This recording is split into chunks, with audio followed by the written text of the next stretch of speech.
Hi everyone, good morning and welcome. I'm Nina Laliva, the Chief Exec of Enterprise Angels. We're the local angel investment network, so we have the privilege of connecting experienced investors with high growth startups to help them make a difference. So really excited today to have three interesting founders. They're doing really different things at different stages, and we're going to dig into a bit about the people behind the business. So we've invested over 70 million, like Enterprise Angels, in more than 120 companies, and it's been a roller coaster ride, particularly the last couple of years. We've had some companies that have been flying high and they've come crashing down, and we've had companies near-death experiences only to come back and achieve great things. So, you just always think about the people in behind these businesses and the challenges and everything that they have to consider and decisions they have to make without a rule book. So three things that I want you to come away with today. One is hearing about, what are these exciting companies emerging from the Bay? The second one is learning from these founders, their hard-earned insights and what they've experienced and challenges they've overcome. So that's the second one. You can probably apply them if you're growing a startup yourself or if you're working in everyday work or life. And finally, just listening to their grit, the resilience, the vision that they have, and what they've overcome in their journeys. We're going to leave plenty of time for Q&A, so when you listen to their intros shortly, I want you to be thinking about where you want to dig in, what will be useful for you to find out about their journeys. And before I introduce them, I just want to get a bead on who's actually in the room. Have we got anyone that's working on a startup or a business idea? Okay, awesome. Wonderful. Now, have we got any people that invest in startups or have invested in startups? Okay, some of them are the same, the founder and the other. I spot founders are scoping out the investors as well. What about ecosystem supporters? You're working with high growth businesses, investors. A few hands popping up there. Awesome, you're all of them, all of the above. We've got some students in the room. I think we've got some students from Waikato Uni as well. Hi, awesome. Okay, and who has ever been to Dragon's Den? Watched Dragon's Den? I was expecting most hands to go up there. Often, so many people don't know what angel investing is, and I say to them, well, it's like Dragon's Den, only we're nicer. Anyway, without that, let's get started and meet our amazing founders here. So we've got Steph Kennard from Bonnet, the founder and CEO. We've got Trevor Suthridge in the middle from Cetogenics, the founder and CEO as well. And we've got Steve Saunders from Robotics Plus, the co-founder and former CEO when they were acquired by Yamaha. So I will now pass it over to Steph to share her journey behind the scenes there. Cool, thank you, Nina. Do you want me to stand up or just sit here? Whatever you feel comfortable with. Okay, all right. Hi everyone, my name's Steph. I am the founder, co-founder now actually of Bonnet. Let's get this thing working, there we go. I am actually really excited to speak today, thank you Nina, because this is the first time in a long time I haven't been asking for money when I've been speaking, so it's quite refreshing. I feel less nervous.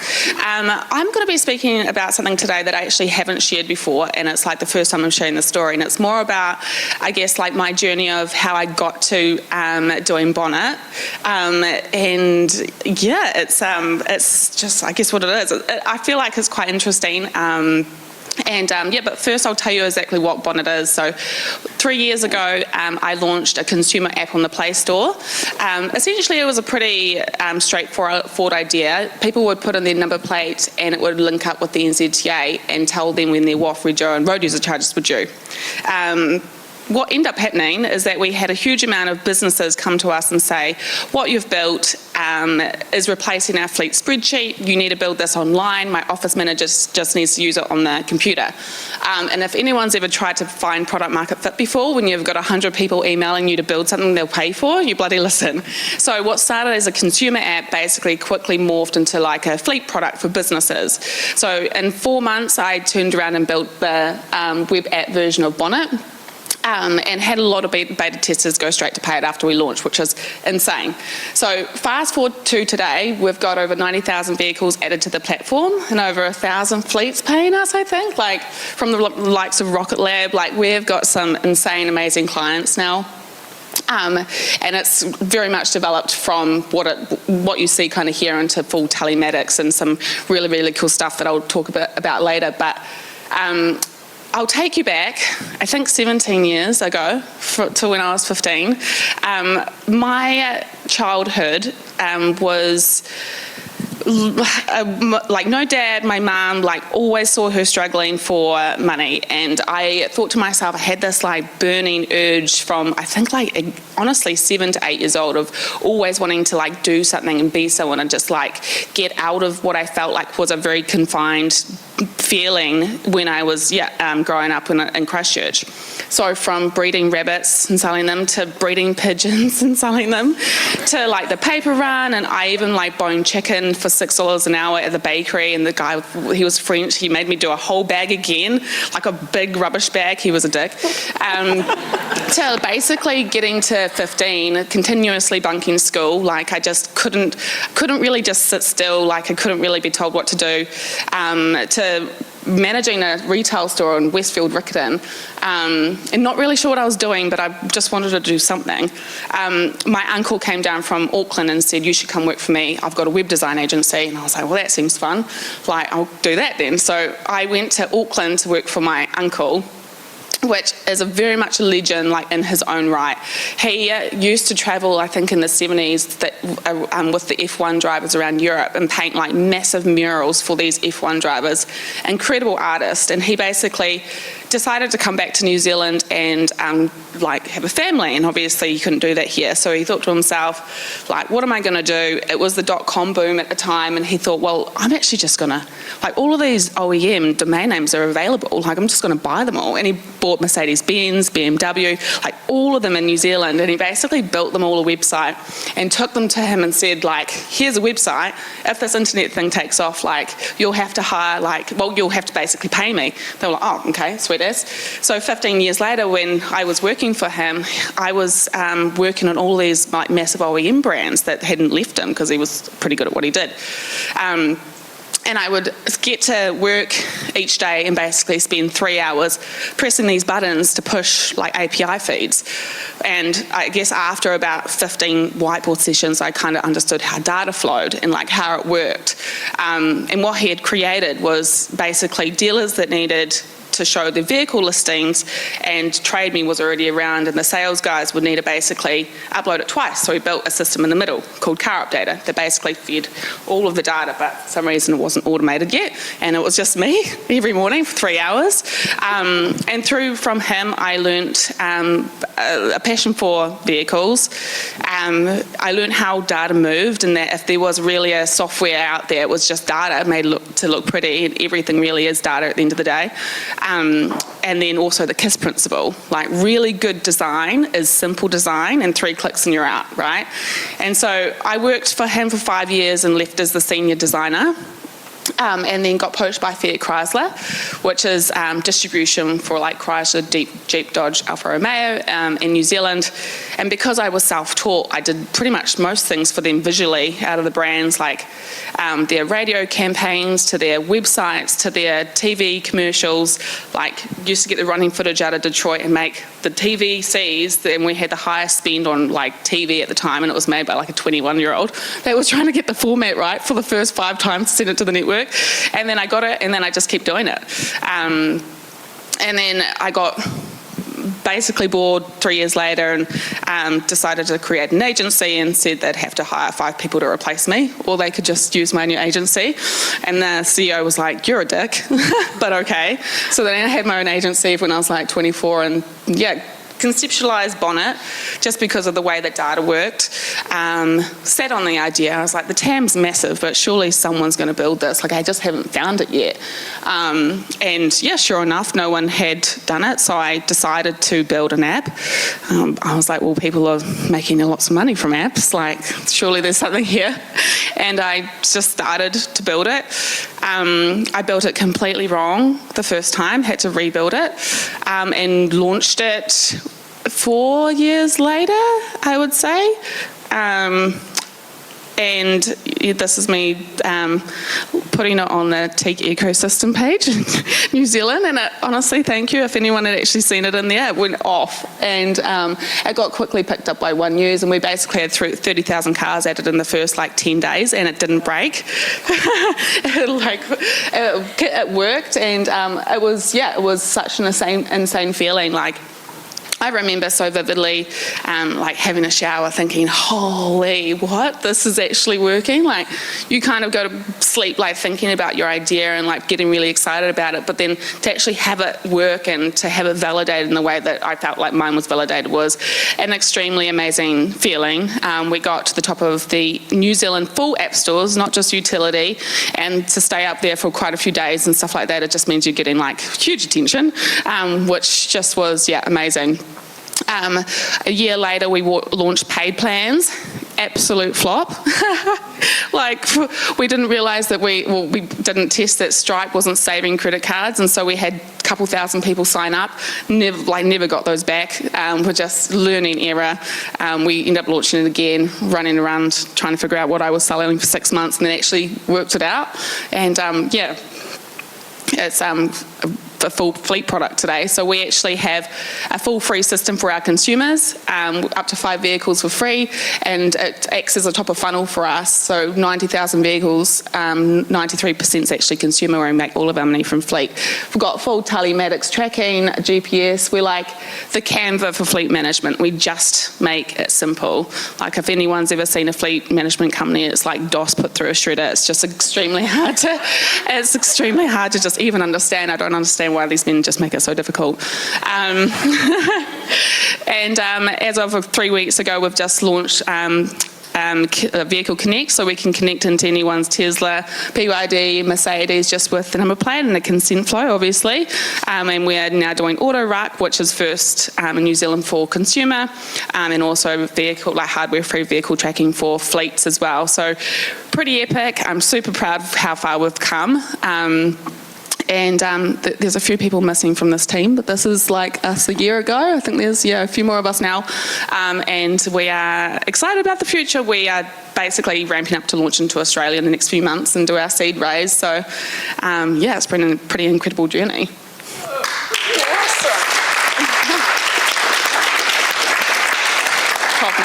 Amazing, thank you. A lot of grit and resilience, self-taught, super smart. Just really sticking it out. I love that. Thank you, Steph, for sharing that. Now we'll hand over to you, Trevor Stuthridge from Cetogenics. Thank you. Kia ora tātou. Pleasure to be here and take you through our journey. As a deep tech company, our journey will be a bit longer than that. But we were really focused on unlocking the hidden potential of renewable carbon. So here's a first fact. No amount of green electrons or blue hydrogen molecules can replace the fact that carbon in our lives. This entire building is carbon, your carbon, your phone's carbon, your food's carbon. And 35% of that carbon is natural gas in terms of greenhouse gas emissions. And natural gas is not just for energy, it's one of the key molecules. There we go. It's one of the key molecules for chemical production and so forth. So you can't just say get rid of methane, get rid of natural gas. We actually need it for a lot of things in our life. That's the first fact. The second fact is each of you generate about 360 kilograms of solid poop every year. And at the current practice around the world is the majority of that treated poop goes onto land. So this is a truck spreading treated sewage onto farmland in the UK. That map is around London. Those blue lines are all trucks moving treated sewage and putting it onto farmland in the southeast of the UK. And all around the world, that is a continuing practice. That material contains contaminants like microplastics. It contains nutrients that cause pollution and pathogens. More importantly, from a Cetogenics perspective, it's a vast above-ground oil well for carbon that we could be utilising better. And it's part of 100 billion tonnes a year of organic waste that we generate around the world. And less than 2% of that waste is actually used or even treated at the moment. So, massive opportunity. So our mantra is let's go renewable. Let's use the waste material as a feedstock. Let's replace that fossil carbon for natural gas using our technology. So our technology is called CetoBoost. It's a modular system.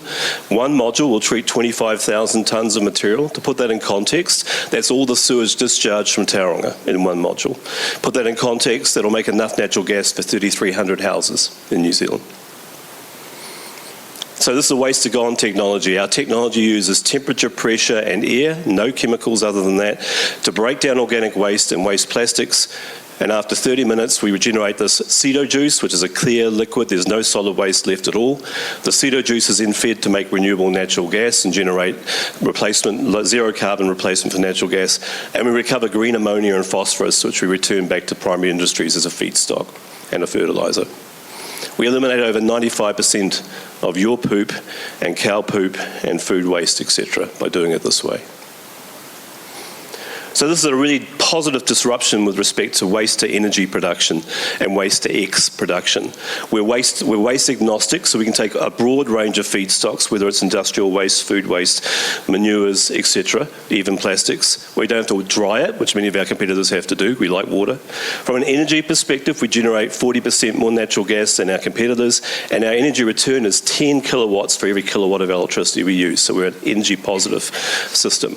We completely eliminate microplastics and other contaminants. We reduce greenhouse gas emissions by 2 tonnes for every tonne of waste we generate, and the capital cost of our plant is 93% lower than an incinerator.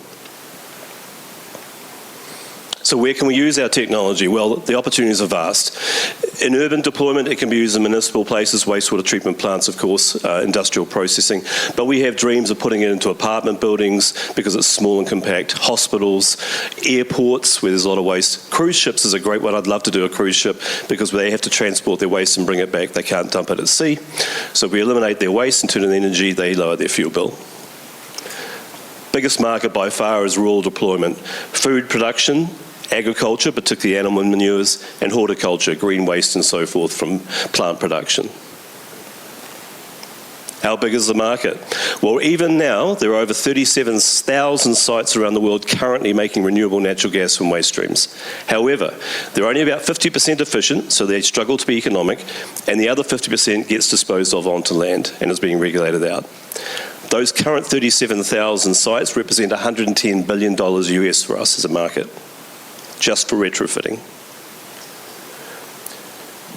Much like the others, I've gone on the journey, so I thought I'd be a PhD scientist when I was 8, so that's how nerdy I was. We have worked on this technology for over 15 years when we were all scientists and senior executives at research organisations here in New Zealand and internationally, and we did a lot of the underpinning fundamental science back in those days. We are one of those post-COVID sort of initiatives where we got bored with government research life and going nowhere with it, and I got bored of telling other people to be entrepreneurial when I wasn't going to be entrepreneurial. And so we stepped out in 2022 and created Cetogenics and have now taken it through to pre-commercial readiness. So we've built a team of 12 in Rotorua, still utilising our Scion connections to provide R&D. We've gone through 3 generations of technology and we're about to build our 4th generation plant, which will be deployed here in New Zealand, and our 5th generation plant will be deployed in the UK. So our go-to-market strategy, we've been very careful to pick partners in the end-user space that are credible and have high impact. So we haven't gone to little mum and dad, little outfits around the place. We've found very high-impact brands like PepsiCo or Anglian Water, which is one of the largest water companies in the UK, because if they like our technology, they'll tell others, and they'll be great for our go-to-market strategy, because that basically comes with endorsement and a massive pipeline of opportunity. For example, Anglian Water in the UK will be able to buy 150 plants from us over the next 10 years if they like the technology. We can make them happy with it. For us, that's $690 million worth of sales for one client. We're also working here in New Zealand in EcoGas and Trinity Lands in particular, looking at EcoGas, New Zealand's only commercial anaerobic digestion biogas plant at the moment, looking at how we can create hubs around the country where we can take a large amount of waste into a single hub, extract the energy from it and put it into the pipeline, and then extract nutrients and put them back into farming for fertiliser offsetting. So we're not having to make urea from Methanex and so forth, and from Balance and so forth, so we can be independent of our own nutrient needs. So what are some of the challenges and learnings? Our biggest market by some margin is Europe, and so we are a long way from Europe, and it's been very challenging to connect and stay connected to the European market. We go to the market every quarter, but it's still very, very hard to work with them when you're 12 hours difference on time zone, and your absence, not being in front of them, makes it really hard to maintain those partnerships. As I said, we're a deep tech company, so we suffer what I call the crevasse of death. So each of our prototypes, each of our scale-up technology modules costs $1.5 million. So every time we want to go to the next scale, we have to have $1.5 million to build that prototype. So our crevasse of death is about $1.5 to $2 million. It's not $10 million. However, it's a very deep crevasse. If we don't go to that next prototype, we don't move forward. And so very expensive being in deep tech, particularly in a country like New Zealand where there's very little funding for that sort of TRL 6, as we'd say, technology readiness to 7 transition. Very hard to find that money. And then a disease I constantly speak about in New Zealand is our desire to be first, to be third. So we sit around going, well, we're running out of natural gas, what are we going to do? Well, I don't know. Does anyone solve this problem? And my answer is, well, Germany is half the size of New Zealand. Germany has 9,000 sites. 9,000 sites right now turning organic waste into biogas, renewable natural gas. And New Zealand has 1. So this idea that we have to wait around and see how it's all going to work out, people elsewhere have been energy sufficient in natural gas, particularly Europe and North America, for 50 years. So this is a real disease New Zealand has, and it's really frustrating to see us talking about LNG terminals and so forth, when in fact we're sitting on our own technical resource. So how have we fixed this problem? Well, in terms of market connectivity, we've gone virtual. So we've developed partnerships in the UK with Cranfield University and others who allow us to work with them. We've developed partners with Scion and Ag Research here in New Zealand, which basically means we're tapping into a workforce of 2,000 researchers who can do the underpinning science for us and help us with scale. Money multipliers, so the great advantage of non-dilutive funding. So we raised $4.8 million in 2022 as our seed round from equity, but since then we've raised at least $4.8 million in non-dilutive funding from companies like Ariake, from the Bioresource Processing Alliance, and in the UK with Ofwat. That means we're getting one-to-one leveraging of our money. It means we go a lot further without diluting our equity. It also means we're developing partnerships in those markets with people who want to invest in us, who are at the end user end, not the venture capital end. And then finally, because we like to be first to be third in this country, we've adopted a technology approach I call Zig, Zen, Zag. So we're going to scale up our technology in the next scale here at EcoGas. That's the Zig. Then we'll zag over to the UK and develop our full-scale commercial plant, the 25,000 tonne a year plant over in the UK, and then we'll zig back to New Zealand and introduce our technology into the agricultural sector here in New Zealand. It's the only way we can really do it, because over here there's no way to get to 9,000 tonnes a year, 25,000 tonnes a year in this particular market when there's only one client at the moment. So overall, in terms of impact, by 2033, where do we hope to be? Well, we hope to have grown the company considerably. I'm looking forward to hearing from robotics and how big they are. If there's one learning from myself, my last job, I had 550 staff who were reporting to me.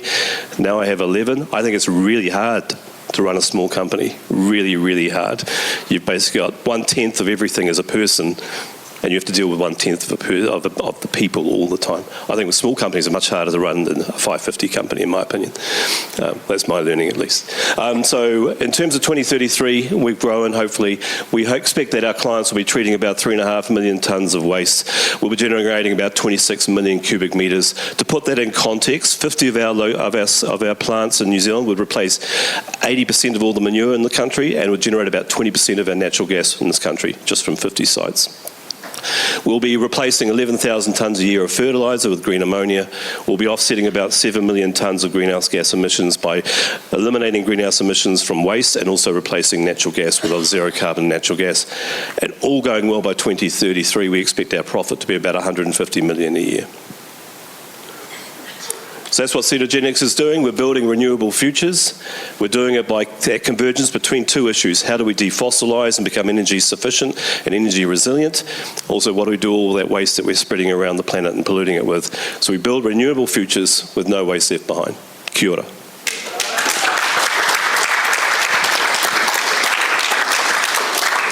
Thanks, Trevor. Circular economy. Love it. We're going to dig into some more personal questions for you later as well. Now I'd like to ask Steve Saunders, Robotics Plus, great local story. Please share where it all began for you. Morena. Okay, let's get this. There we go. I'll jump to this. So I've lived in Tauranga for a long time. I wasn't born here. I moved here when I was about 14 years old. Left school when I was 17. Got a job in a nursery, and I've still kept my first pay slip to this day as a reminder of where I started, and that was $3.18 an hour.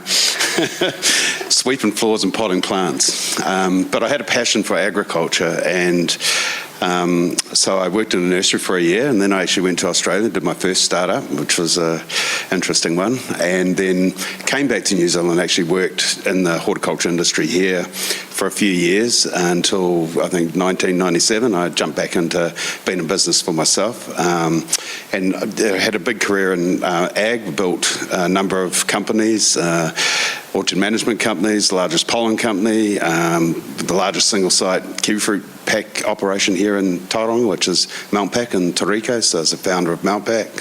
And then I was also investing in a lot of other startups, was sort of quite a founding member of Enterprise Angels and was on the board there in its initial days. And I took all those lessons and learnings about what I was really passionate about, which was ag, and then thinking about all the companies I'd started in ag and where those challenges were going to be. And that was around technology.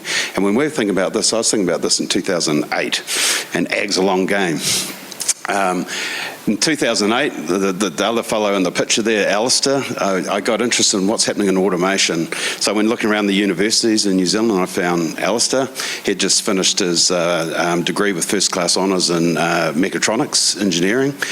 Was the only recipient of a funded time at university. I forget what you call that now, but he scholarship. He was the only one who got the same scholarship multiple times over, and then he wanted to do a PhD. So in 2008, I sponsored his PhD. It took him 5 years to do his PhD, and his PhD was on how could we automate the harvesting of kiwifruit. And I said to Al, if you prove to me that we can have a platform that drives in an orchard and picks kiwifruit, we're going to start a global robotics company.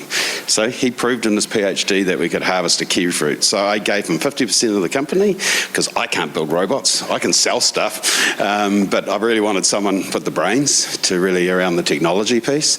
And then, I can provide a lot of the insights about what we actually need and where the trends and what's going on in the marketplace. So we started that journey really in 2013. We had 5 people, and I'll show you the tech sort of development over time. By 2017 or 18, we took our first investment in Robotics Plus, had a team of 16 people, and Yamaha invested $10 million in us. And I don't know how we pulled that one off because we had 16 people, hadn't even sold a product, but we had a vision. And that's the most important thing, it's the vision. And is this global changing? And you'll see a lot of big companies are all about the vision, and some of these companies don't make money for years, but it's about the global impact and the size and the scale that market could be. So we had Yamaha back us, and we had a small investment from ACC through their fund as well, which was a few $1 million. And that's the only investment we really took off the balance sheet. The rest of investment was really support from Yamaha all the way through our journey from that 2017-18 through to acquisition last year. So Alice and I still controlled 78% of the company when we were acquired by Yamaha. So that was a great outcome for us. One of the key points for us was we always thought global from day one. We're really passionate about New Zealand, but there's no scale here in ag for us. And I'll give you an example. Last week I was with a private family food production company in California. They farm 200,000 acres. That's 85,000 hectares. That's almost the entire New Zealand horticultural sector owned by one family. Just gives you a sense. And that's just one family. I have dinner with families that are significant producers, 44,000 acres or 50,000 acres. So that's where the scale is. My view was always if we could solve the problem at scale globally, we would be able to bring that back and fix our problems here in New Zealand. Because without that scale and being able to get those costs, get those affordability down, it was always going to be hard to actually implement that here in New Zealand. The other thing we set out to do was we wanted to prove a point that we could do a Silicon Valley type company from the regions, being Tauranga. And we're still based here today with our new big building up in Toriko, if you haven't seen it, on top of the hill. So, you know, we've attracted a huge amount of top talent around New Zealand to be here in Tauranga. And this is our home, and it will remain the home of a division now of Yamaha Agriculture, which is pretty exciting as well. So they were sort of real ambitious goals that we set out to do along the journey. The next point will be is really about knowing our customers and what we were trying to solve.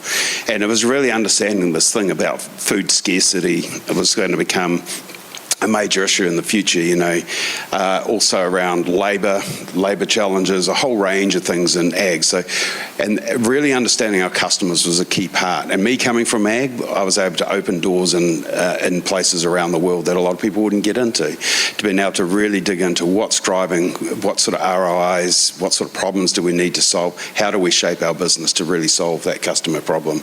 It was a really important piece of what we did. So I spent a lot of my time on the road around the world. Well, Al was building smart technology. So we'll just skip through a bit. Our team was crucial, our culture and our team. As I said, when Yamaha invested, we had 16. At acquisition, we had 140 people based here in Tauranga. And we're now building, plus we have some global team. And now with the Yamaha acquisition, I think we're sitting around 200 people now. So you know, we really started to scale. But it was all about, we were creating complex technologies. It was about having the right skills throughout the organisation, because robotics and automation is software, it's data, it's vision, it's mechanical, it's all these systems have to come together to be able to solve a problem. So having that depth of skill set was really important to us in the way that we set about what we were trying to achieve. And culture, you know, we wanted to build a great culture here. So culture is really important. You always hear that saying that culture will eat strategy. There is a lot to be said for that, having the right culture, having the belief of your team behind you to really develop these technologies is a really critical piece as well. And then we developed a number of technologies, and I sort of put this up because it sort of is our journey. Our first technology was just, you know, what we were about was trying to take away those mundane jobs in agriculture. We started with simply packing apples into a tray, where people would stand on hard concrete floors all day long just rolling an apple in a tray or putting it in a tray. That cost, some of these guys operate 24 hours a day, so some of their costs were $80,000 a year just in labour to put an apple in a tray.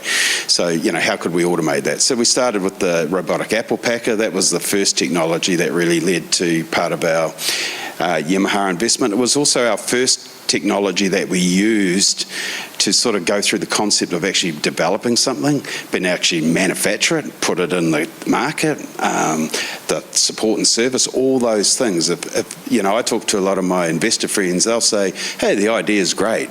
They said, you know, everyone's got an idea.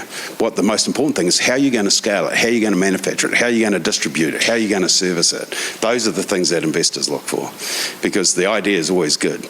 You can always build a prototype. But it's actually, you've got to think about that whole value chain and how you structure yourself through to that time. So the Apple Packer gave us that insight, got us into the markets globally. We've got hundreds of these machines across Europe, ANZ and America. We then moved on to log scaling, and that was more, hey, we needed, to Trevor's point, you know, you always need capital, so we were quite often doing projects as well to try and keep our funding going. So this is a local solution for the Port of Tauranga around logs and scaling logs. So we knew that New Zealand was unique in the way it does logs compared to everyone else, but it was the second largest exporter of logs in the world, so it was a decent sized market. So we did this as a project, and the reason we did a lot of these projects, it enabled me to build my team to that 140, 60 R&D staff, because every project I had and was funded for 3 years, I had brought more skill sets into the business. So it was just a different smart way about how we brought capital in, or how we built our team. Was funded projects was a great one. At some point it was all going to catch up, but that's another piece of the journey. And then the third thing was really what we really set out to do in the long term was, how do we fully automate things in the orchard. So, and that's our Prosper. So just to show you some of these technologies, technologies quickly. Apple packing, really simple task. All these fruit going past, people normally standing putting fruit in trays.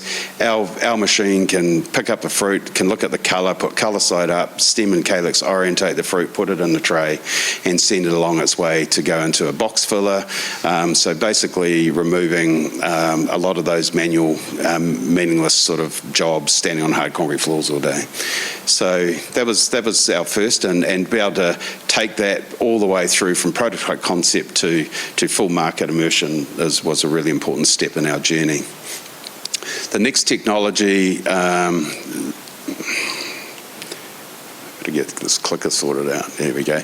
This is local here in Tauranga, but it's in every port in New Zealand now. But this is where it started. There was trucks come in with logs. They got to scale the logs. Logs are paid by the jasmetric tonne. Small end diameter by the length of the log is how they get paid for a log. The cube here in Tauranga would normally have 30 odd people in a building there. The truck would pull in. They'd put down ramps. They'd climb all over the truck, scale, measure all these logs with electronic rulers and scan barcodes, and those trucks could take anywhere from 30 to 45 minutes depending whether it was 3 trailers or small logs. They had to have a calf. Truck drivers would get out of the trucks, sit in the calf for half an hour while the job was going on. We automated that process where we could do it in 3 minutes. Truck drivers never got out of the trucks. We sped up transport operators. They were able to move quicker through the process.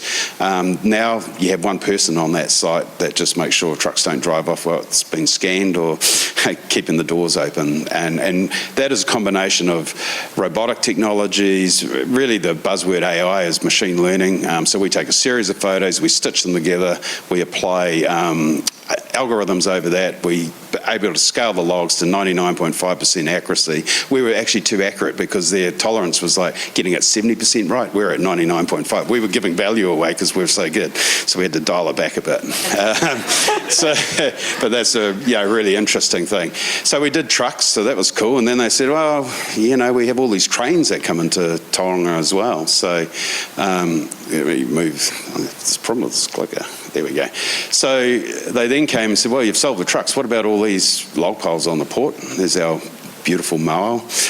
So we created an autonomous scaler that straddled trains. And so that was our next one that went out to say, how do we scale all those trains? And, those trains come at infrequent times. They have to get a whole lot of staff called in to scale. It's dangerous with all the machines running around. They've only got a limited time to debunk those carriages. So we built a mobile scanner, just scanned on the fly.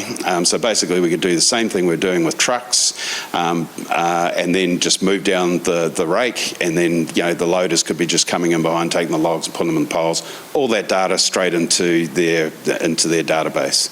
So that's a pretty cool project. A lot of smart technology in that. But all this was still leading to our ultimate, which is really what we call Prosper. That way? Oh, there we go. So Prosper's really where we want to do. This is in Washington in the US. Scaled orchards. This is 400-acre orchard. Normally those guys on 400 acres would be running 10, 12 tractors. And so 12 operators, 12 tractors, guys sitting in the spray zone in the trees. We can replace those 12 tractors with 3 Prospers and 1 operator.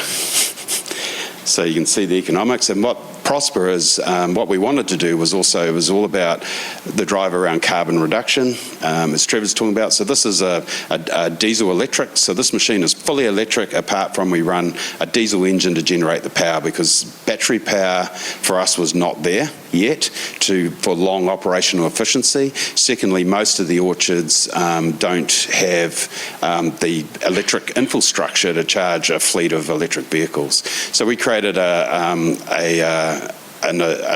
a diesel electric, so a true hybrid. And we reduce fuel use by 70%, and we're also working with motor companies now that will have hydrogen or biodiesels or other forms of fuel that we could put in that and get to zero carbon. Or if battery technology became right, we just swap out the motor and put the battery in, because everything else on that is electric. And electric gives us so much more control. We collect data, we collect insights from the orchards. So it's really interesting. So we're rolling out a lot of these now across both in wine and in apples, and then sort of starting to look at other crops like citrus and nuts and other areas. So and it's not about getting rid of jobs. These people can't find these people to do these jobs. And then secondly, and how do we regenerate agriculture for the young? So we're getting all the operators in these young Hispanics that have grown up with their mum and dads working hard in the fields, much more computer and phone literate, just straight onto these things, train them in 2 days, and they're just having a ball. They just sit out on the edge, they've got a tablet, they run all these machines. It's pretty cool. And so just to, I thought I missed one there. Whoop. Oh, there we go, doesn't matter. So anyway, in April 2025, Yamaha's been a long strategic partner for us. Yamaha was investing in a lot of technologies out of their Silicon Valley investment fund. What Yamaha were looking at was the next thing for Yamaha. You know, they do, and Yamaha's, the music company is separate to the motor company. Motor company does motorbikes, it does wave runners, it does outboard engines, mobility, it does a whole lot of things. And they're looking at their next opportunity. And if you think about Japan, it's got the most ageing population in agriculture. I think the average age in Japan is 69, is the average farmer age. So again, food scarcity, who's going to run these crops? Young people don't want to do it anymore. And so they're looking for their next opportunity. And so off the back of their investment in Robotics Plus, they form Yamaha Agriculture. So that's a new division of Yamaha Motor. And they also brought a data digital company. So what we're starting to do now is, you know, bringing automation and digital together. And what we're really looking doing is how do we create true actionable insights from the orchard to the orchard operators. There's a lot of data. Everyone's got an app for something, but most of if you talk to these growers, they've got to go and look at 7 different apps to do something. How do we centralize all that? And then how do we mine that through AI? How do we mine that data and then actually put out real, true, actionable insights? And that actionable insight could be telling the robot it needs to go there, or could be informing the orchard manager that, you know, if you've got to put labour, this is where labour needs to go, this is where the crop's heavier, or all sorts of different things. So that's really the focus where we're going now. And, you know, it's pretty awesome. We're you know, expanding the US team. It's allowing us to really hire incredible people out of the US market. So, you know, we're pretty excited about the next venture, and I'm pretty excited not to be CEO. I've got no more direct reports, and I've been given this cool ambassador title of Senior Vice President of Business Development and Strategy, and I sit on the board. So I'm really starting to enjoy life. So there's a quick version, sorry. Awesome. Thank you, Steve. Quite neat seeing the scale of it from the Bay of Plenty. It's really impressive. Now is your opportunity to ask some questions about these amazing founders and their journeys. You know, what insights do you want to hear? Have a little think. You've got one there. Great, thank you. I'm just going to repeat the question for the recording. Why hasn't the government got behind us? First to be third. It requires a lot of change in their thinking around the need to use waste, one industry. Arguably waste is, I'll say the word, it's sort of a cartel. Waste management in the country is sort of tied up by a number of small companies trying to bury it into a hole. There's not a lot of incentives to take it out of the hole because they've invested $30 million in a landfill. And so to do anything else with it has got a psychological barrier and an economic barrier. On the other side, going to natural gas, renewable natural gas is a no-brainer at all for this country. We're ideal for it, except down south and in the South Island, there's no gas piping, for example, so we'd mostly have to go into transportation and so forth. Why have they not got behind it? Great question would be my answer. Great question. There is, or actually, I'll say one other thing, just to get technical. There is another reason why it's challenging in this country. There's 9,000 in Germany because all the cows live in a barn all year. So we would collect all the manure in a barn in Germany, so you've got enough material on a farm to make biogas economic. Here, only 7% of the manure gets collected because we only collect the manure when they're on the milking shed. The rest of the time, it's all landing on the grass. And so that makes it challenging in New Zealand to go to a agricultural-based biogas system. The way you get around that is scale it up by getting other waste streams from elsewhere to come in together. Happy to talk about that another time. Yes. Steve, I've got a question for you. What was your first hire when you went on to Bonnet? My CTO. Yeah. I was using offshore dev teams. That was my experience because I had an agency. And then we basically got to the point of, needing a CTO. Like, I'm more of the architect than the developer or the designer. I used to be a designer until I hired a good one. Basically CTO and then sales, to be honest, once I figured out how to sell and what I was selling. Yes. Yeah, hi there. So all of you have been on a bit of a journey, and this is a question for all three of you. Can you talk to us about a low point where you thought, right, it's all over, I might have to give it up, or how did you push through on those challenging times? I'm just going to repeat the question for the recording. So tell us about a low point and how did you push through that? So question for all of the founders. My low point would have been, I wouldn't say that there was ever a point that I thought I was going to give up, but this was definitely something that I didn't see coming. We launched, so Bonnet uses NZTA government data. That was 2 cents per pool. Then it went to 24 cents 3 months after I launched. So the data that we ran Bonnet on went up 3,000% thanks to the government. So that was interesting. Low point for me, so we started up, so we were sort of a victim of our own success initially, so we raised $4.8 million in 2022 as a seed round, and because I keep track of it, we're now going for Series A, and I've presented our pitch to 368 people so far all around the world, and haven't had a yes yet. Had lots of, you're amazing, it'll definitely be a yes. Back to my crevasse of death issue, it'd definitely be a yes when you've done that commercial thing, you've got a plant in the market and you're selling them, absolutely we'll invest you. And of course my answer to that is we won't be back at that point, we'll be earning revenue in deep tech. So it's a gradual low point of, it's extremely frustrating to be, almost psychologically damaging to be told you've got an amazing opportunity, it's going to be amazing, and then not have it backed up by the crevasse of death investment that we need to get to that next stage. And that's why you're the CEO and you take it all on. Yeah, I don't know if I'd categorise it if I had a low point. Lots of challenges. I think for me it's always been, I think it's important, a journey is always, when you're an entrepreneur, it's a tough journey. It can be a lonely journey. For me, it was about how you build things around you that always keep you strong. And, family's one of those. And then the other one for me is, I started with nothing, so I got nothing to lose. And the worst thing to do is I've got to go and get a job. So, just those little things are really simple things, but it's about, and it's also, for me, it's about getting up and showing up every day. You're a leader of a team. You're a founder. You're the inspiration to grow that business. So it's about how you turn up every day is really important as well. So I don't sort of let low things really. Probably it's more about, hey, it's just a challenge, and how do we solve that challenge? I think is the way that I view the world. So yeah, I was born naked, and if I die naked, I've had a good life. Excellent. Thanks. At the back there. Yeah, I'm curious, from all the speakers, which partnerships have you had along the way and how have you leveraged those into success? Yeah, so the question is, which partnerships have you had along the way and how have you leveraged them for success? Yeah, well, we've had, with Robotics Plus in particular, we always set out to think about what money you take and who you take your money from. And so for us, what was important is we knew ag is a long game, it's not a short game. So venture capital is a short game. They want to see you returns in 3 to 4 years, and they're going to drive you hard. They're going to be ruthless to see success. And then private equity, you're not at that stage to attract that money. So for us, we sort of looked at the opportunity around someone with a similar long-term view in the world, and that's where we're fortunate to meet the right people in Yamaha at the right time, and that made the right fit for us because we knew that, they've been around for 140 years. They have a long-term view.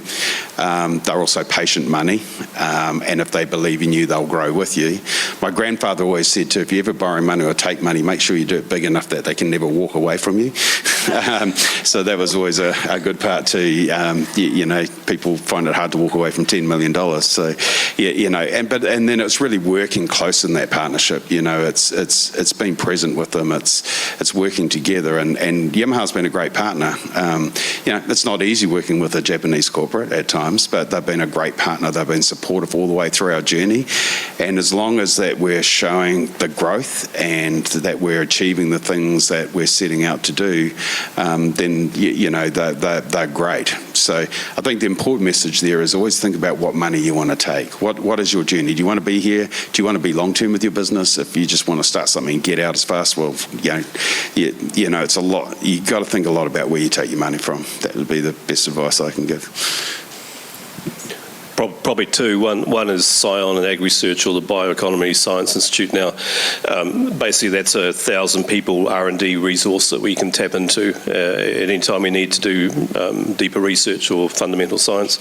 And related to them, the Bioresource Processing Alliance, which pays for all that. So basically, we haven't really had to put any money into that virtual research capacity by working with the BPA as well, which has been amazing. Probably at the end user, Anglian Water is incredible in the UK, largest water company in the UK. They came to us, which is always kind of nice. They said, we looked around the world and this is the technology we want. If we don't do what you're doing, we'll have to go to incineration, and that will be billions and billions of dollars on useless technology, but that's what the regulations will do. So we love Anglian Water because they're putting real money into this. Our next project with them could be up to $23 million, and then an order book of 150 sales. And because they're Anglian Water, everyone else in the UK will look to them and go, okay, if they like it, we'll do it. So that end user partner, which we chose very carefully when they approached us, I think is important. In terms of investment, like partnership, strategic investment, we've had a bit of opportunity which we've declined. I've heard some horror stories about companies trying to change your roadmap, which is what nearly happened to us. So we've stayed away from anything in terms of that definition. In terms of more so commercial revenue share partnerships, we've just started to get into it, and it's actually just, working really well for us at the moment. So we've been focusing on partnerships that can, that our vertical is at the moment, which is commercial, construction services. So anyone that's outside New Zealand and Australia kind of ticks the box for us at the moment. So we've done some cool stuff with Hazard Co. and transporting associations. Yeah. Nice. So some quite intentional stuff, and the alignment. It sounds like the alignment needs to be there really clearly. At the back there. Yeah. Kia ora, thanks for your treasures that you've shared today. As a CEO, and potentially you might want to apply hindsight to this question, when recruiting your leadership team, what sort of leadership capabilities are you looking for in a person? Okay, so the question is, when recruiting your leadership team, what qualities do you look for? My team's still quite small, sub 10, but to be honest, I've given a lot of thought in terms of my COO when I'll hire him or her, and it's just everything that I'm not good at, to be honest. We've got 8 people now, and so I'm hiring, I'm still figuring it out, to be honest, but pretty much, everything that I'm not good at, and obviously a strong work ethic and just a general good person, but these guys might have more insights in the area. I guess in our case, there were 4 co-founders who'd worked together for 20 years. So we basically became the leadership team, and I think that has some challenges because it's also very hard to go, well, I think we're done because we're the 4 co-founders and maybe we need something else. That's, I think, definitely something to be aware of for us. Also, we are together for 20 years, so there's a strong chance we're going to encourage poor behaviours or bad habits, shall we say, because we're used to it with each other. I think there's definitely a time coming quite soon, and we've all discussed it, that we will want to transition to a more commercial team. We are fundamentally science executives and scientists, engineers in our founder team, project managers, investment managers, but I think we certainly see the time to come. That will probably either happen by us stepping aside like Stephen's done, or by creating a subsidiary in our main market and creating a new commercial leadership team over there that can drive that market for us. It's been great fun to have 4 co-founders who've all known each other, and we're very, very close and very friendly with each other. I think it's got to be a bit careful it doesn't become too tight. Yeah, that's a good point, that, because it's actually often hard for someone to come into a team of co-founders because co-founders tend to be quite dominant in their view and how they go. So I think for me it was always, as you're scaling businesses, often you can only afford what you can afford. So often, you'll see a change of teams over time. Another company that I'm a owner of is probably, it's been around for a while, but we're probably on our 4th executive team in 12 years. And as the company's been able to grow, it's continued being able to hire better and better talent, and that's not disrespectful for anyone that's in, but it's just a natural process of, as you scale and become bigger, that just opens the doors to sort of viewing new talent. For me, it's always just the right attitude. I think it's understanding what your weaknesses are and what you're looking for. We actually do, there's all sorts of testing out there, but we do HBDI testing, so the yellow, red, green, blue brain testing to understand who we all are. Like, I'm extremely yellow and I don't move under pressure, and then other people will be yellow but then they go to green. So understanding the dynamics of the team and how we all think is really important, because how you communicate and how you talk to one another is really critical. Because I can be a really yellow brain and I go to a real green brain that's all about process and go, we're going to do this, and they just freak out about how they're going to do that in a process or how they're going to analyse that. So just understanding the dynamics in teams is a really important thing to think about. And the skills that you're looking for. It changes, like you're always changing because your business changes over time. So what you need today is not what you might need in 10 years' time. So. You struck on some really interesting points there about the founders being self-aware. Where are their gaps? What needs to be filled there, and that's something that as investors we look for. Making sure that they know, well, I'm not good at that. I'm not going to try and do everything. So that's really cool. Richard. Yeah, I hear different things about building a business out of, say, Bay Plenty versus other more major locations. But could you comment on, do you feel like being based in Bay Plenty provides an edge or provides a challenge, or both? So the question is, being based in the Bay of Plenty in the regions, is it a challenge or an advantage, or both? Probably both, really. Look, we've attracted a lot of great talent here, but it's not easy. I mean, and a lot of talent we look for is obviously quite often sought after out of Auckland or somewhere, particularly software is probably one of our more challenging areas. But, there's nothing wrong with having a hub outside of your base as well, if that's what you need. And then you think about offshore. I mean, I spend half my life offshore. So to Trevor's point, the best advice I ever got was if you're going to, be in a global market, be part of the community. And I've done that for a long time. So I've built huge networks from just being up there and not going on a NZTE tour or something like that. I was just getting up there and being involved in whatever conferences are relevant to what we're doing and just building relationships and network. And, that's the best advice I ever had. But look, I think Tauranga is a great location. I think it's growing. We've got new staff just locating down here now that have come out of companies like Rocket Lab and whatever else, So, and Tauranga offers a really great lifestyle. And I was on the board of Priority One for a long time, so a big part of our thing is about how talent attraction to Tauranga. So we've been a big supporter of that. I mean, how do we get people here? And if we can't get them here, then we'll make some changes about, well, you can be based in Auckland. So I have a couple of really senior people that are based in Auckland. They come down, spend 2 days a week here and just work from home the rest of the time. So it's all about being flexible. If it's the talent you need, you'll work out a plan. But I don't think, I love Tauranga from a way that we're exporting product. We manufacture here. So we've got the port of Tauranga here. It's a great ecosystem. A lot of really good community to operate in, particularly for what we do compared to a place like Auckland. We think it's fine. Yeah, I think because we're deep tech, hardware engineering, Bay of Plenty's got a lot of forestry engineering and robotics and other engineering capabilities in geothermal and so forth. So one good reason for us to be in the Bay of Plenty is that we've got a lot of access to people who are very confident in detailed, strong engineering needs. That's been very helpful. In the end, I guess 99.999% of our market will be overseas in Europe and elsewhere, and so to a degree, we choose to live here for lifestyle, because that's where we've all grown up, in the Bay of Plenty primarily, and we enjoy it, and there's no need to go anywhere else in New Zealand but to do it here. Thirdly, we've got Scion right on our doorstep, literally metres away, and that's, as I said previously, a vast resource that we can tap into, which arguably would be harder to work with, say, with universities somewhere else in the country, because of the nature of the public research organisations and the way they are, and Scion's particularly applied in its thinking, so that's really useful for us.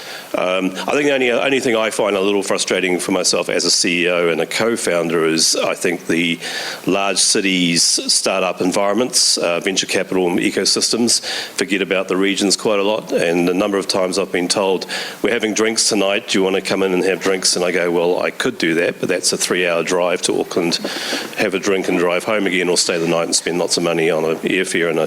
So I think there is a slight danger, well, an issue here with the startup community in the Bay of Plenty. I think we can be a little bit isolated from that dynamism that's out there in Christchurch, Wellington and Auckland. I think we miss out a little bit of that, and we're a little bit invisible, which I sort of annoys me a bit.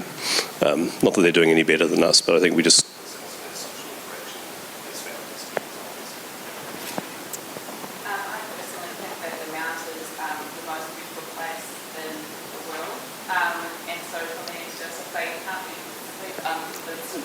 Do you want to check the mic?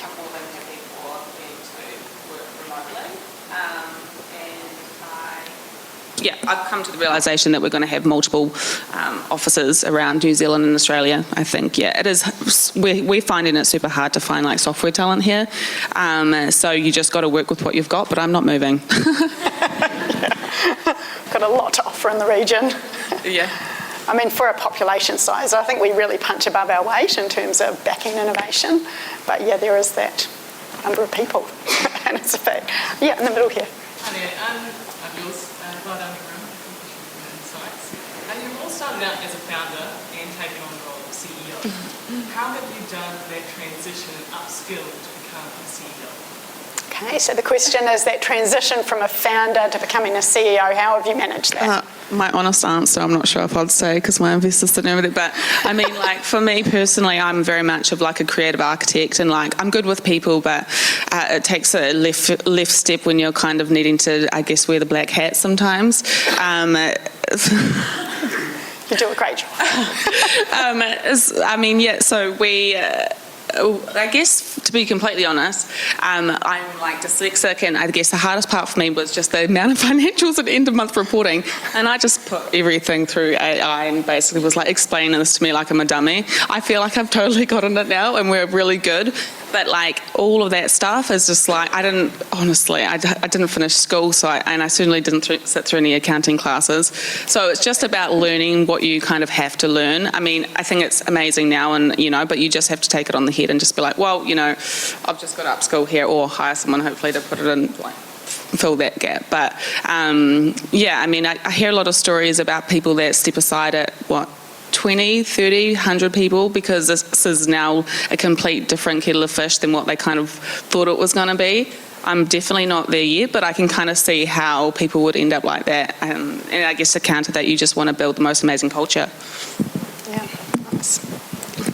So soon after I finished my PhD, I already was more interested in leadership anyway, and so all of my career I've really been focused more on leadership and leading teams and building teams as my natural bent. What I realised very quickly is I could be one scientist with one brain, or I could manage 550 brains and do 550 times more science for myself, which is a nicely selfish approach.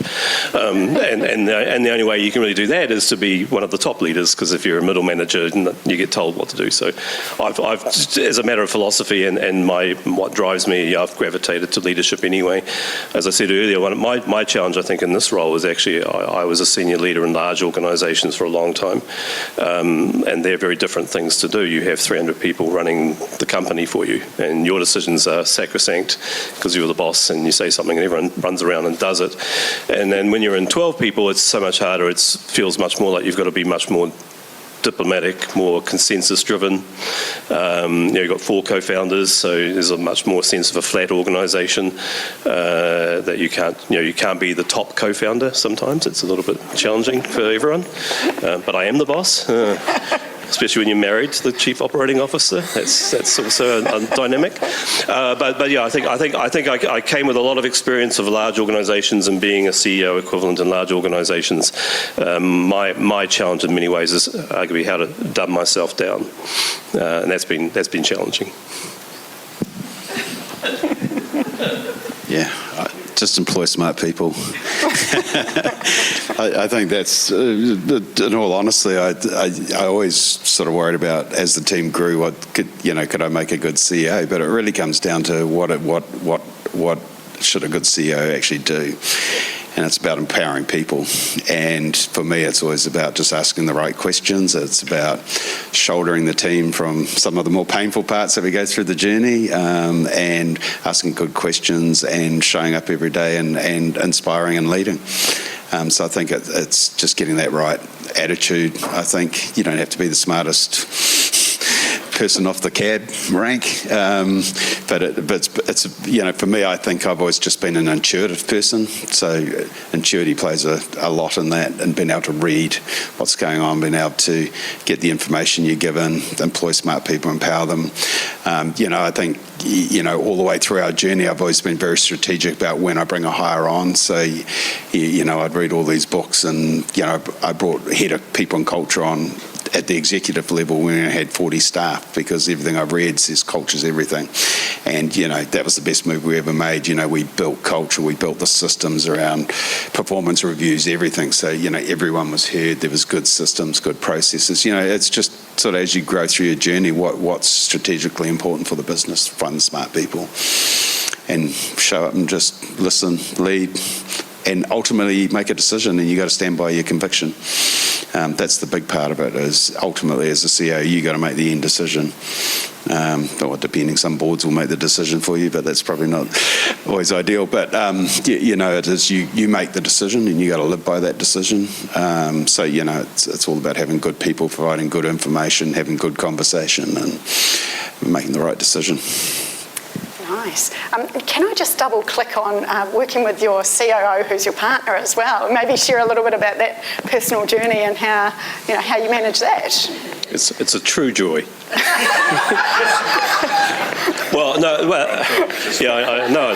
That's why I said that. But I think to get into the weeds, we worked with each other well before we became a partner with each other. So we're complementary. She's the CEO because she's extremely good at process and deadlines,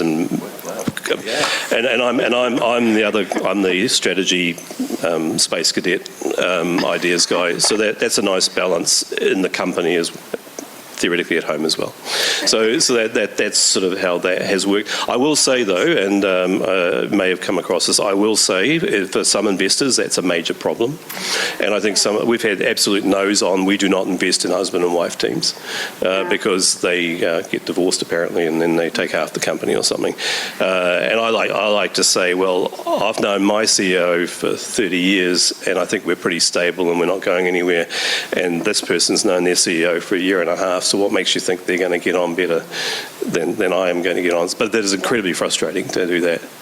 When you start thinking about whether one of us should change our name so they don't pick up on it, you know you're in trouble in terms of why you're having to deal with this nonsense. But US investors particularly, I found a lot of them, we don't do husband and wives, such as life.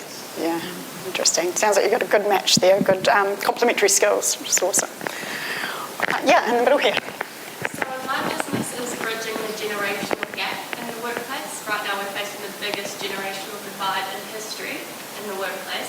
Can you speak a bit about how you feel about bringing the new generation in and how you feel about kind of passing the reins in the future in the long term to to the younger generation? Just speak a little bit of that so I can bring it into my business. Do you mean in terms of like training them up? What do you mean? Yeah, so kind of, how you feel about training the younger generation up to kind of stand in your business in the future. Okay. I think it's like a very pivotal time. I think that a lot, for me personally, when I'm hiring, I think that sometimes the young ones, well, for certain roles, more so maybe in product and AI type stuff, like definitely, for me, I think, could be proven wrong, going to be better than some of the older talent.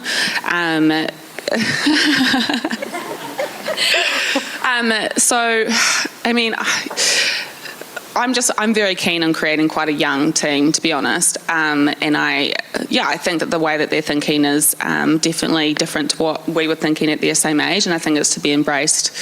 And I actually need to remember to get some interns, probably. Maybe as an older generation person, so perhaps. But yeah, we really encourage young entrepreneurs and young technical staff. So we had 5 summer students this year come in from the various universities, engineering students primarily, but also comms and marketing students as well. Part of that for us is a little bit of giving back and making sure they get experience, because a lot of university students don't get sort of that real world experience, and everything's sort of served on a plate in terms of this experiment will work, this design will work. No, they don't. So we feel it's really good that they experience the real world where things fail and don't go ahead. I think we discuss as founders sometimes there is certainly some generational divide around approach to work, for sure. I guess we come from old school. If you have to do a 12-hour day, 16-hour day, you do a 16-hour day. You're in on the weekend, you come in on the weekend. That's just how I guess we used to work in science and research. We find, without stereotyping, but quite a few of them are more like, no, I've got my job to do, I'll be done at 3:30, I'll be leaving. I might work from home today. It's no reason why I can't work from home. I can do the work. And it's sort of like, but there's sort of that team dynamic gets lost. But I think there is a lot, that flexibility, which they really demand, and I like, is more challenging with a hardware engineering type solution, because you can't go, I'll go home and do some paperwork, when today's role is really to put some tubing into a reactor and weld it. So it makes it much harder to encourage work from home, despite that being almost the norm now. And I think that's something we're just having to work through a little bit culturally in the team. Yeah, we've always been big supporters of young talent. I mean, we built our business on young talent. When we started Robotics Plus, we couldn't afford highly paid engineers from Auckland. So, we took a lot of students, grads just straight out of Waikato University or Canterbury or Auckland. So we've always had a really strong affiliation. We take a lot of summer students. I think last year we had 15 from universities all over New Zealand. So we've always sponsored a lot of things around young talent development, including the Priority 1 things they do. So always been a big believer in that. And also just sort of going back to, the importance of having, our HR at executive level at the table was really ensuring we had good systems so that young can see their growth pathways. There's a lot of people who will employ someone and they can't see their growth pathway. So, we put in good systems to always that people can see that they're looked at every year. They move up from a junior to intermediate to a senior engineer and so on up the track. So, it's really important. Then if I put my ag hat on, being a farmer, attracting young people back into the industry is a real focus of ours. And again, we see technology as an enabler of that. I'm actually proud to say both my boys have actually come back into ag, which is sort of really interesting. They've been off on their journeys, but they've actually come back in and they love it. So, it excites me that they've got to go off and do their things, but their love of the land has sort of come back, which is cool. But, we're all about how do we get that next generation across the line. There's a lot of people to feed in the world, and you look at the stats of ageing farmers in every country. It's getting quite ridiculous, and a lot of young ones don't even want to take over these big legacies. So that's what we're all about. Technology is often the answer to that generational gap, and you can see it across your businesses there. Good question, thanks. How about you? Yeah. My question is a little bit connected to your one about no points, but it's thinking about about we all need to recharge at some point. Can you describe a time when you realise, I need to recharge and what do you do? Okay, so the question is, what do you do when you need to recharge? You're sort of low, but just like, got to get and do something. What's your go-to? Yeah, it's a good question. When you sleep on a plane a month of the year and you sleep in hotels for 2 months of the year, it doesn't leave too many months to do anything else. But I just, for me, it's always important to find I just like space. So I can be very extroverted in the business world, but I'm actually quite introverted in my personal life, and I just like space. So, people go, where's Steve? He's just come back from overseas. Oh, he's out on his mower. I'll just go and mow for like 4 hours. That's the best therapy I can have. I'm on my land. I recharge from being back on the land. So I purposely live here in Tauranga, rurally, live on 100 acres of land. I've planted kauri forests. I just do stuff on the land. That's my escape, I guess. I mean, friends and family are always, top of the list for fun and a recharge. But yeah, it's making sure you take the time out when you know you're feeling down.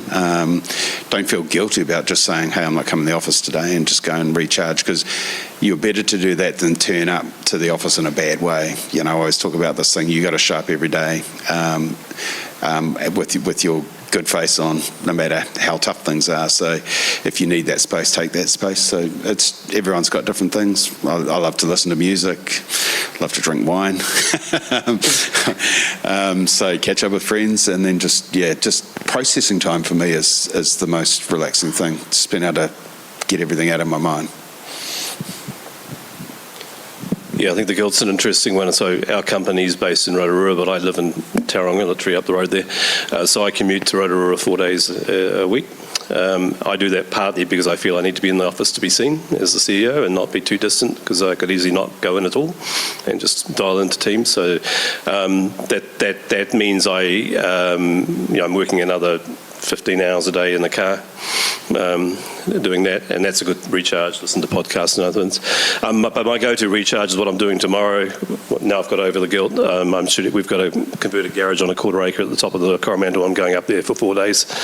Still working, but just staring at the ocean every 5 or 10 minutes, and just getting a recharge in my brain and getting away from open plan for a little bit. Had some time to my own brain. Yeah. For me, I'm a mum to a 4-year-old, so there's not a huge amount of time to recharge, but I do run away from my child. No, I run quite frequently. I've done a few marathons before, and I feel like I'm just an extremist, and I just love to go hard at one thing, so running for me is a big one.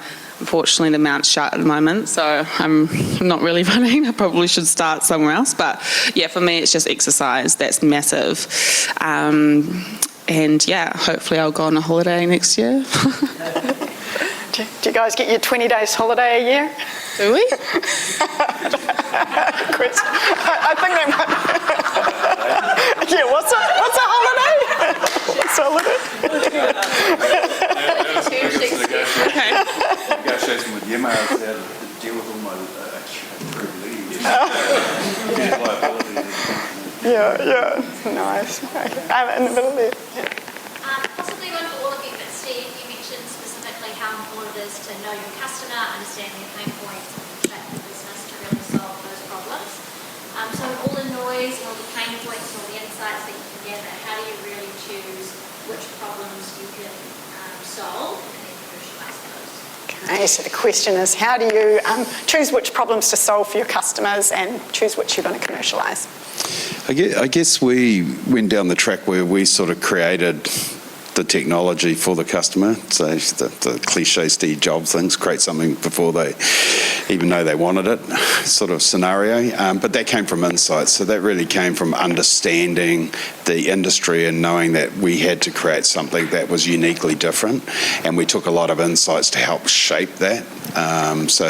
Looking at just how people operated. So if you think about our autonomous vehicles, how do they operate their fleets during the day?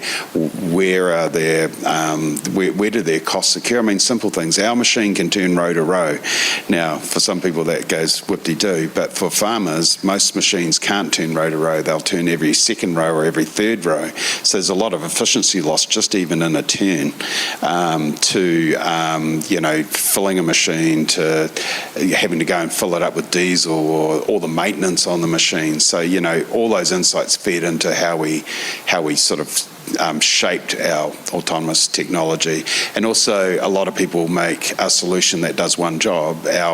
Our platform is multi-use.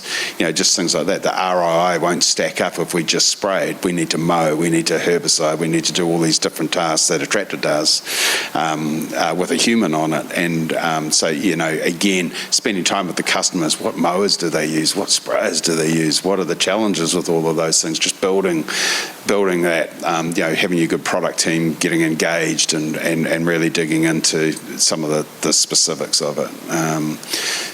So we started with the idea because we knew we had to create something that didn't exist. But then we had to tune that to what did that look like compared to how they currently do it, and where are all the inefficiencies and how do we fix those inefficiencies. A good friend for me always said that, fix inefficiencies first, then add automation or technology. So, because often people are trying to solve problems with technology because they're inefficient. Fix the inefficiency and then put technology and automation on top, and man, it's amazing where you can go and how much more money you can save. I mean, if anyone ever gets a chance to go up and look at the Mount Pack and Cool shed up at the top of Tariko there, that is a good example of building a whole new site, dealing with all the inefficiency issues of all the old pack house sites around, with the flow, get that right, and then add automation, packing 3 times, 4 times as much as we probably did 10 years ago with the same number of people. So that's a good example of so there's lots of things that go into that thinking. You just got to spend time in your market with your customer, really understand what you're trying to solve. And then how do you scale it? And is it scalable? That's a really big part of it. A lot of people have ideas, but they're just not scalable, or they're not thinking about how they're going to scale it. I guess when we first developed our technology, it was we thought it was an incredible technology because it could break down anything and make anything from it for any market you liked. And so it was great. It's an amazing platform and you can do anything you want. It was in 2021 we were thinking about what to do as entrepreneurs, so we hadn't landed on this tech at this point.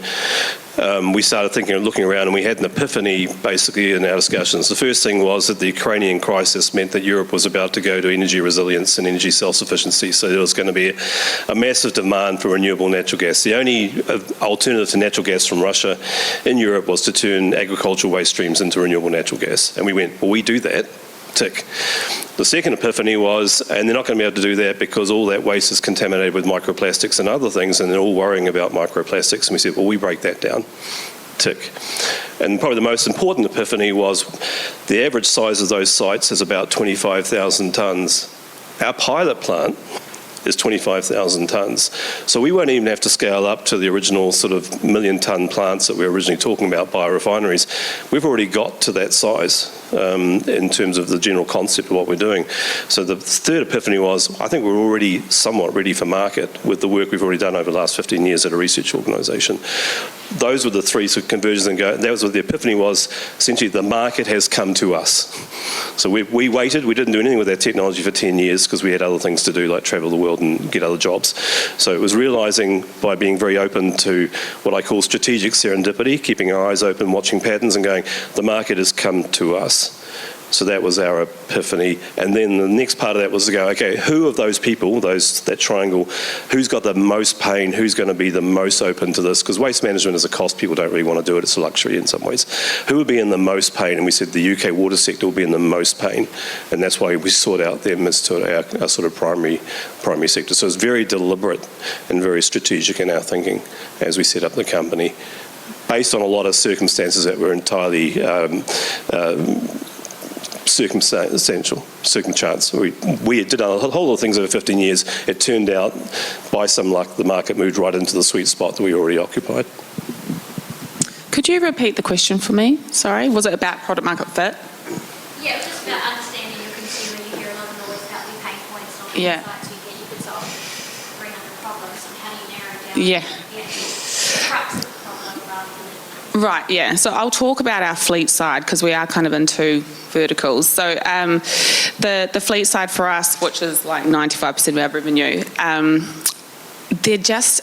it was just a pain point of mess, basically. Like for us, any fleets under about 20 cars, most of the majority of them don't want to track their drivers with GPS tracking, which is the only kind of alternative to a spreadsheet in New Zealand. And for us, we just fell into, I guess, the product market fit for starters in terms of connecting the vehicle data to licenses, which is what the office ladies were doing. And then we've kind of morphed into the replacing the health and safety of a fleet and tracking it via GPS or via like the onboard telematics. And we just, I think there's probably about 10 maybe telematics companies around the world, and they just don't really have much options for ones that just don't want the GPS tracking. So we've naturally had to do both because a fleet over about 30 vehicles then has to track their drivers, but we've just made it easy.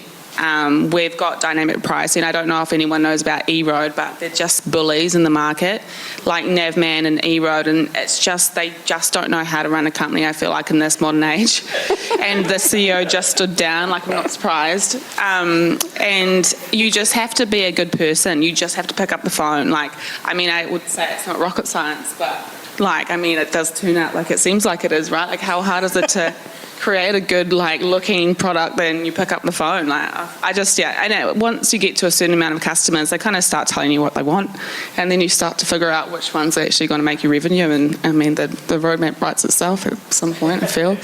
Nice. Customer validation, data, and I highly recommend checking out the Bonnet app as well. Go to the App Store, check that out, download it, it's really slick. And if really you've got rucks next year, we can set and forget your road user charges, and we're not going to charge you a subscription as well, so yeah. Nice. Just check the time, and we've got 3 minutes left to wrap things up. So before we go, been great questions. I had a whole bank of questions if you guys were quiet, but you were rolling. That was awesome. So just before we go, can you each please share one key takeout that you'd like the attendees to leave with today from your journeys? Steph, you've got a mic. I guess my biggest thing is, like, if you're sitting on an idea, just start it. Like, you've got so many resources, like way more than we had 4 years ago. Just start. Like, you just got to start, and then hopefully at some point you'll launch it. Nice. Yeah, just start, trust your instincts, and just enjoy the journey. Yeah, I think I've said my one is you got nothing to lose, so go for it. And network, and tell your story. I always look at a lot of it's just about how you tell a story. You know, making people believe in your journey and follow you and back you. And that's probably the biggest learning I've had in life. It's all about how you tell your story. Awesome. Well, one thing I'd like you to take away is think about high-growth startups you hear about. They could be really successful, they could be struggling, but always think about the people and behind them. You know, they're going through this roller coaster journey and, doing amazing things. I feel very privileged to work with a lot of founders in my job. Thank you, on that note, to all of you for sharing your journeys. That was, like, amazing. Round of applause.